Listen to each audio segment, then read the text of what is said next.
Merci, Monsieur le Président. Bonjour, Madame la Ministre. La présidence portugaise de l'Union européenne sera décisive. Elle verra notamment aboutir les discussions sur la réforme de la PAC et sur la nouvelle loi climat européenne. Mais nous sommes inquiets. En effet, votre ministre des Affaires étrangères a parlé d'une obligation des 27 de conclure l'accord de libre-échange avec le Mercosur cette année.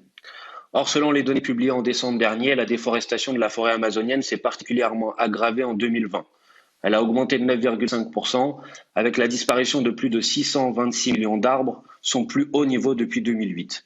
Ces 20 dernières années, la forêt amazonienne a perdu 8% de son territoire, soit une surface équivalente à celle de l'Espagne.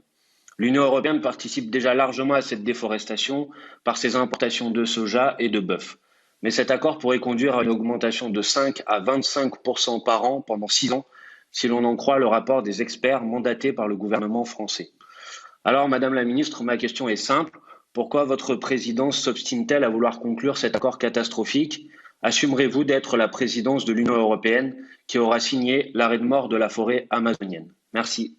Pour ce qui est des accords commerciaux, notamment l'accord du Mercosur, bon, le Conseil des affaires étrangères est compétent et je ne connais pas à l'heure actuelle leur calendrier spécifique. Nos priorités à nous seront d'essayer de voir comment et où le Conseil Agri pourra apporter sa contribution pour créer les conditions nécessaires pour rendre cet accord acceptable, et ce pour tous les États membres.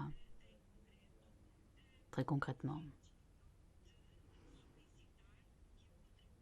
nous allons demander que nos homologues prévoient les garde-fous nécessaires pour que soit appliqué correctement l'agenda du développement durable et que l'on puisse garantir la sécurité alimentaire.